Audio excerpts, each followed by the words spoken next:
Bismillahirrahmanirrahim. Assalamualaikum warahmatullahi wabarakatuh. Islam di Indonesia, tema kita untuk pertemuan kali ini. Hari ini kita akan membahas bagaimana masuknya Islam di Indonesia, khususnya di dua pulau besar, yaitu Sumatera dan Jawa.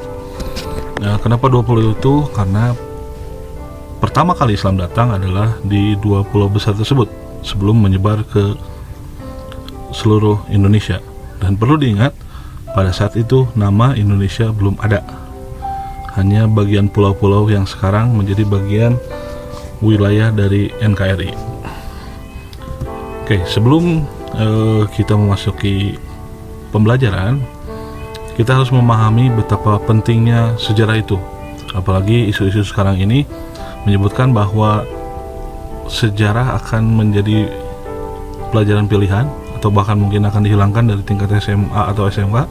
Saya tidak tahu pasti, hanya saja isu yang berkembang adalah sejarah akan menjadi pelajaran yang tidak terlalu dipentingkan, menjadi pelajaran pilihan.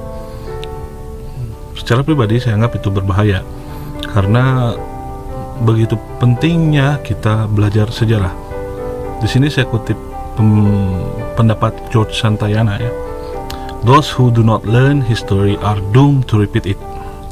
Mereka yang tidak belajar sejarah akan dikutuk untuk mengulangnya. Artinya, kalau kita tidak mempelajari sejarah, kita akan menjadi bagian orang yang mempelajari kejadian itu, entah menyenangkan atau tidak. Yang pasti kita akan mengulangi hal yang pernah terjadi di orang lain. Those who cannot remember the past are condemned to repeat it. Mereka yang tidak pernah mengingat masa lalu adalah mereka yang dikutuk untuk mengulangnya. Tidak jauh berbeda, ya, pendapat pertama dan keduanya. Intinya, ketika kita tidak belajar sejarah, yang ada kita hanya akan mengulangi segala kejadian yang ada tanpa mampu kita memperbaikinya. Maka kita harus mengerti apa gunanya sejarah itu. Sejarah itu berbicara tentang masa lalu, ya. Anda bisa lihat di gambar ada past, now, and future. Nah, sekarang kita berada di waktu saat ini, yaitu now. Sejarah itu tentang past, tapi sejarah berpengaruh pada future atau pada masa depan kita. Karena kehidupan manusia itu adalah perulangan. Sejarah manusia itu adalah cerita hidup yang berulang. Hanya saja pelaku yang menjadi perbedaannya dan bagaimana si pelaku tersebut merubah cerita hidupnya. Makanya sejarah harus dipelajari. Ya, di sini di bagian ini kamu akan melihat interpret, predict. Apa maksudnya interpret dan predict? Nah, yang dimaksud dengan fungsi sejarah adalah interpret, yaitu menafsirkan. Apa yang ditafsirkan? Masa lalu. Bagaimana menafsirkan masa lalu adalah salah satu kunci sejarah, ya. Untuk apa? To predict, untuk memprediksi future, masa depan. Jadi ketika Anda mau belajar sejarah dan Anda mau memahami sejarah itu apa, maksudnya seperti apa yang bisa saya ambil manfaatnya, kamu bisa memprediksi masa depan itu seperti apa. Maksud prediksi masa depan adalah kamu akan mampu menentukan langkah ketika sesuatu yang terjadi di kamu itu pernah terjadi di orang lain. Contoh, misalkan kamu pacaran. Ketika proses pacaran, yang pertama adalah kamu mencari informasi tentang dia. Nah, namanya, tinggal di mana, kelas apa, ya, hobinya, dan lain sebagainya. Ketika kamu memahami semua itu, atau ketika kamu mempelajari semua itu, kamu sedang belajar sejarah. Sejarah apa? Sejarah hidup dia, si calon pacar kamu atau seorang yang kamu sukai. Ketika kamu pahami, oh dia itu gini, oh dia itu gini, oh dia itu gini. Nah, kamu akan mulai, berarti saya harus gini kalau mau dengan dia. Berarti saya harus gini kalau dia supaya bisa dapat dengan saya. Oh, saya harus seperti ini. Nah, itu artinya prediksi. Nah, inilah sejarah atau kegunaan sejarah di level yang kecil, yaitu tentang kehidupan kita sendiri. Jadi betapa pentingnya belajar sejarah itu, karena kehidupan seorang itu akan berefek pada orang lain. Kehidupan seorang itu akan berimbas pada orang lain. Nah, memahami segala yang terjadi di masa lalu adalah salah satu kunci untuk memprediksi masa depan. Artinya ketika kemarin misal contoh saya gagal putus dengan si A, si B itu, bagaimana supaya saya tidak merasakan sakit hati yang seperti itu? Nah, adalah yang pertama, interpret. Kenapa kemarin terjadi seperti itu? Yang kedua, predik. Kalau memang itu yang menjadi penyebab, berarti suatu saat kalau nanti saya pacaran lagi, saya jangan sampai berbuat A, B, C, D itu. Ya, nah itulah pembahasan singkat sejarah. Ya, mungkin kita akan bahas lain waktu lebih detail mengenai kenapa sih harus memahami sejarah. Oke, kali ini kita lanjutkan dengan materi selanjutnya, yaitu teori datangnya Islam. Para ahli menyebutkan ada 3 teori yang sangat dipercaya di Indonesia, walaupun di luar 3 teori ini ada teori lain ya. Teori misalkan teori Cina atau teori Eropa atau teori lainnya ya. Tapi yang paling diramekan atau dipercayai adalah 3 teori ini, yaitu teori Gujarat, teori Persia, dan teori Mekah. Kita akan mulai bahas satu persatu.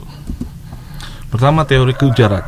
Nah, teori Gujarat adalah teori yang menyatakan bahwa datangnya Islam ke Indonesia adalah melalui pedagang-pedagang Gujarat yang sudah masuk Islam. Anda tahu Gujarat di mana? Nah, Gujarat itu ada di India. Nah, hubungan kita dengan India itu sudah terjalin dulu. Ada yang menyebutkan 13 Masehi, ada yang menyebutkan 7 Masehi. Yang pasti Indonesia itu sangat kuat kaitan hubungannya dengan India. Bagaimana tidak, agama awal sebelum Islam datang adalah Hindu. Ya, Hindu itu berasal dari India kan. Teori ini dikeluarkan atau di tokoh yang mengusung teori ini adalah Snouckhugoronje. Snouckhugoronje itu adalah seorang Belanda ya, yang belajar Islam. Bahkan dikatakan dia itu seorang yang disiapkan oleh Belanda untuk merusak Islam di Indonesia.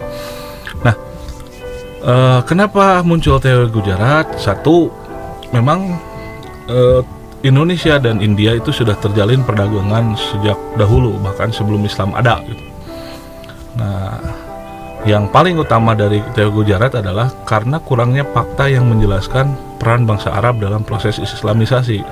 Jadi dalam bukti sejarah yang ada di Indonesia, sangat sedikit bukti-bukti yang menjelaskan bahwa adanya orang Arab ya, yang benar-benar datang ke Indonesia dan menyebarkan Islam di Indonesia.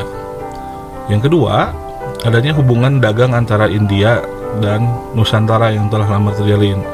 Tadi saya sudah bahas bahwa kita ini punya hubungan baik dengan India, bahkan hingga saat ini ya. Sinetron Rajanya India, film-film India, ya Anda bisa lihatlah di TV ya, betapa India efek itu cukup kuat. Yang ketiga, inskripsio tertua tentang Islam yang terdapat di Sumatera yang menggambarkan hubungan Sumatera dan Gujarat. Jadi inskripsio itu data tertulis yang menjelaskan bahwa ada hubungan baik antara kerajaan di Sumatera dengan beberapa orang penting di Gujarat. Yang kedua, teori Mekah. Nah, teori Mekah ini menyatakan bahwa Islam itu dibawa oleh orang Arab. Teori ini dicetuskan oleh Hamka ya, Ketua Umum Muhammadiyah di tahun 50-an. Nah, di Disnatalis PTIN ke-8 di Yogyakarta, beliau menjelaskan bahwa Islam itu masuk ke Nusantara itu pada 7 Masehi ya, tahun 700-an. Nah, peranan bangsa Arab sebagai pembawa agama Islam ke Indonesia kemudian diikuti orang Persia dan Gujarat.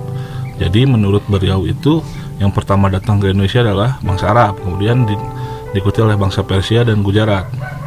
Karena kenapa? Gujarat itu adalah pusat perdagangan pada saat itu di India, sehingga Gujarat itu adalah tempat persinggahan.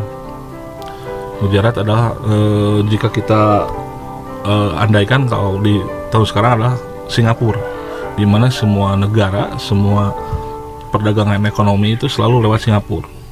Entah itu dari Asia, entah dari Eropa, entah itu dari Indonesia, ketika akan keluar selalu melewati Singapura. Nah, Gujarat posisinya pada zaman dahulu adalah seperti itu. Nah, Makkah adalah pusat pengambilan ilmu. Jadi Makkah karena Islam turun di sana atau Islam berkembang di sana. Kemudian ke daerah Mesir. Nah, mereka itu sempat datang ke Indonesia dan mengajarkan Islam. Yang ketiga, mazhab Syafi'i sebagai mazhab istimewa di Makkah mempunyai pengaruh terbesar di Indonesia.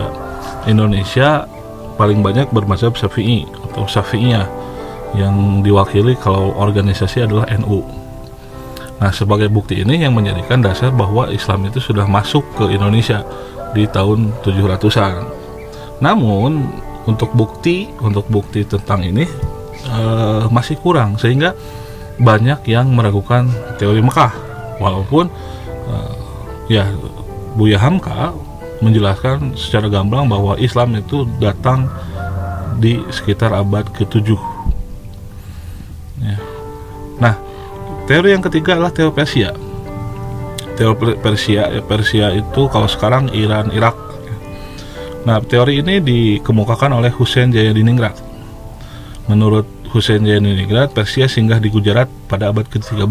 Nah, jadi antara teori Gujarat dengan teori Persia itu mempunyai kemiripan datang, yaitu abad ke-13. Apa yang menjadi dasar bahwa Islam itu dibawa oleh orang Persia? Yang menjadi dasar adalah adanya kesamaan budaya dengan Persia. Misalkan peringatan 10 Muharram atau Asyura sebagai peringatan Syiah atas syahidnya Husain di Minangkabau disebut dengan Baluan Hasan Husain, serta upacara tabut yang diperingati di Sumatera Tengah. Kita kilas sejarah sedikit. Jadi Husain itu adalah cucu Nabi Muhammad SAW, anak dari Fatimah dan Ali. Nah, karena dalam rangka perebutan kekuasaan antara keturunan Muawiyah dan